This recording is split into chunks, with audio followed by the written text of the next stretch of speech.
ತುಂಬಾ ಮರ್ತಿ ಅಂತ ಕಾಣುತ್ತೆ. ನನ್ನ ಪ್ರೀತಿಯ ನನ್ನ ಒಂದು ಎಂಎಡ್ ಬದುಕಿನಲ್ಲಿ ಸಂಧ್ಯಾ ಮೇಡಮ್ ಅನ್ನೋರು ನನ್ನ ಸ್ನೇಹಿತೆ. ಬಹುಶಃ ಇವ್ರ ಬಗ್ಗೆ ಎಷ್ಟು ಮಾತು ಈಗ ನೋಡಿ, ನಾನು ಇದರಲ್ಲಿ ಯಾರ ಬಗ್ಗೆ ಏನು ಹೇಳಲಿಲ್ಲ. ಎಲ್ಲರೂ ಸಾಧಕರೇ, ಒಂದು ರೀತಿಯಲ್ಲಿ ಸಾಧಕರೇ. ಇವರು ಬಹುಶಃ ನಿಮ್ಗೆ ಎಷ್ಟು ಜನಕ್ಕೆ ಪರಿಚಿತರಿದ್ದಾರೋ ಗೊತ್ತಿಲ್ಲ. ಬಹುಶಃ ಅವ್ರದ್ದು ಇನ್ಸ್ಟಾಗ್ರಾಮ್ ಅಲ್ಲಿ ಸಂಧ್ಯಾ ಶ್ರೀನಿವಾಸ್ ಅಂತ ಇರ್ಬೋದು. ಇವ್ರ ಬಗ್ಗೆ ಮಾತಾಡಲೇಬೇಕು, 2 ನಿಮಿಷ ನೀವು ಕೇಳಿಸ್ಕೊಳ್ಳೇಬೇಕು. ಯಾಕೆಂದ್ರೆ ಅವರು ಅಂತಹ ದೊಡ್ಡ ವ್ಯಕ್ತಿ. ಯಾಕೆಂತಂದ್ರೆ ಯಾರೇ ಮನೆಗೆ ಹೋಗ್ಲಿ, ನಾನು ಇವತ್ತು 5ರಿಂದ ಬಹುಶಃ ಒಂದು 6 ಸಲ ಮನೆಗೆ ಹೋಗಿದ್ದೀನಿ. ಒಂದೂ ಸಲ ಊಟ ತಿಂದೆ ಹೊರಗಡೆ ಕಳಿಸ್ತಿಲ್ಲ. ಬೇಡ ಅಂದ್ರು, ಸರ್ ಈಗ ತಿನ್ಕೊ ಬಂದಿದ್ದೀನಿ ಮೇಡಮ್ ಅವರೇ ಅಂದ್ರು.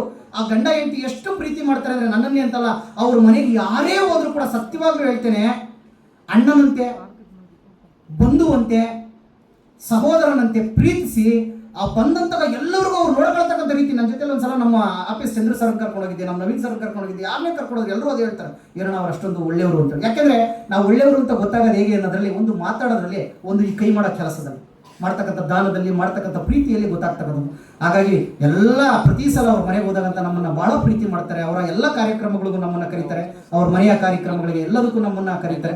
ಈ ಸಮಾಜದಲ್ಲಿ ಸುಮಾರು ಲಕ್ಷಾಂತರ ಜನ ಫಾಲೋವರ್ಸ್ ಇದ್ದಾರೆ ಅವ್ರಿಗೆ. ಬಹುಶಃ ಎಷ್ಟು ಜನಕ್ಕೆ ಗೊತ್ತೋ, ನೀವೆಲ್ಲ ಗುಲ್ಬರ್ಗ ಧಾರವಾಡದಿಂದ ಬಂದಿರೋದ್ರಿಂದ ಗೊತ್ತಿಲ್ಲದೆ ಇರ್ಬೋದು. ಇವತ್ತು ಚೆಕ್ ಮಾಡಿ ನೀವು. ಅವರು ಪ್ರತಿನಿತ್ಯ ಕುಟುಂಬ ಅಂದ್ರೆ ಹೇಗಿರ್ಬೇಕು, ಒಬ್ಬ ಗಂಡ ಹೆಂಡತಿ ಜೊತೆ ಹೇಗಿರ್ಬೇಕು, ಒಬ್ಬ ಹೆಂಡತಿ ಗಂಡನ ಜೊತೆ ಹೇಗಿರ್ಬೇಕು, ಒಬ್ಬ ಮಗ ತಂದೆಯ ಜೊತೆ ಹೇಗಿರ್ಬೇಕು ಅಂತ ನಮಗೆ ತಿಳಿಬೇಕು. ಅಂದ್ರೆ ಇದು ಭಾವನಾತ್ಮಕವಾಗಿ ಅವ್ರನ್ನ ಹೊಗಳಿ ನನ್ಗೇನು ಬರ್ಬೇಕಿಲ್ಲ, ಇದು ಹೊಗಳಿಕೆ ಎಲ್ಲ. ನಾನು ಹೇಳ್ತಿರೋದು ಕುಟುಂಬದಲ್ಲಿ ನಮ್ಮ ಪಾತ್ರ ಹೇಗಿರ್ಬೇಕು ಅಂತ ನಮಗೆ ಗೊತ್ತಾಗಬೇಕು. ಅಂದ್ರೆ ನಮ್ಮ ಶ್ರೀನಿವಾಸ್ ಸರ್ ಒಂದಷ್ಟು ವಿಡಿಯೋಗಳನ್ನ ನಾವು ಮಾಡಬೇಕಾಗುತ್ತೆ. ಯಾಕಂದ್ರೆ ಎಷ್ಟು ಅದ್ಭುತ, ಒಂದು ದಿನಕ್ಕೆ 1ರಿಂದ 2 ವಿಡಿಯೋಗಳನ್ನ ಅವ್ರು ಮಾಡೇ ಮಾಡ್ತಾರೆ. ಇನ್ಸ್ಟಾಗ್ರಾಮ್ ಅಲ್ಲಿ, ಫೇಸ್ಬುಕ್ ಅಲ್ಲಿ ಹಾಕ್ತಾನೆ ಇರ್ತಾರೆ. ಬಹಳ ದೊಡ್ಡ ವ್ಯಕ್ತಿ. ಮತ್ತೆ ಯಾರೇ ಮನೆಗೆ ಹೋದ್ರು ಅವರಿಗೆ ಬಹಳ ಪ್ರೀತಿಯಿಂದ ನೋಡ್ಕೊಳ್ತಾರೆ. ಯಾವುದೇ ಕಾರ್ಯಕ್ರಮಗಳಿಗೆ ಕರೆದ್ರು ಬರ್ತಾರೆ. ಎಲ್ಲ ರೀತಿಯಲ್ಲೂ ನಮಗೆ ಸಹಕಾರವನ್ನ ಕೊಡ್ತಕ್ಕಂಥವ್ರು. ಸದಾಕಾಲ ನನ್ನ ಜೊತೆ ಇರ್ತಕ್ಕಂಥ ನನ್ನ ಅಣ್ಣನ ಸಮಾನರಾದಂತಹ ನಮ್ಮ ಶ್ರೀನಿವಾಸ್ ಸರ್ಗೆ ಹೃದಯ ತುಂಬಿ ಒಂದು ಜೋರು ಚಪ್ಪಾಳೆಯನ್ನ ಕೊಡಬೇಕು ಅಂತೇಳಿ ನಾನು ಕೇಳ್ಕೊಳ್ತೇನೆ. ಅವ್ರ ಮಗ ಕೂಡ ಬಂದಿದ್ದಾರೆ, ನಮ್ಮ ಸಂಧ್ಯಾ ಮೇಡಮ್ ಅವರು ಬಂದಿದ್ದಾರೆ. ಮಗ ಅವ್ರ ಅಪ್ಪನಿಗಿಂತ ಹೆಚ್ಚು ಕಡಿಮೆ ಒಂದು 6 ರೆಡಿ ಇರ್ಬೋದು ಹುಡುಗ. ಈಗ ಫಸ್ಟ್ PUC ಸೆಕೆಂಡ್ PUC ಓದ್ತಿದ್ದಾನೆ. ಅವನು ಕೂಡ ಸ್ಪೋರ್ಟ್ಸ್ ಅಲ್ಲಿ ಒಂದು ಒಳ್ಳೆ ಭವಿಷ್ಯ ಇದೆ ಅವನಿಗೆ. ಯಾಕೆಂದ್ರೆ ಅವನು ಸ್ಪೋರ್ಟ್ಸ್ ಅಲ್ಲಿ ತುಂಬಾ ಆಸಕ್ತಿ ಇರ್ತಕ್ಕಂಥ ಹುಡುಗ. ಅವನು ಕೂಡ ಇವರು ತಂದೆ ತಾಯಿಗಳ ಒಂದು ಆ ಒಂದು ಇನ್ಸ್ಟಾಗ್ರಾಮ್ ಅಲ್ಲಿ ಅವ್ರು ಮಾಡ್ತಕ್ಕಂಥ ವಿಡಿಯೋಸ್, ಇದನ್ನೆಲ್ಲ ಯಾಕೆ ಹೇಳ್ತಿದ್ದೀನಿ ಅನ್ಕೋಬಿಡಿ.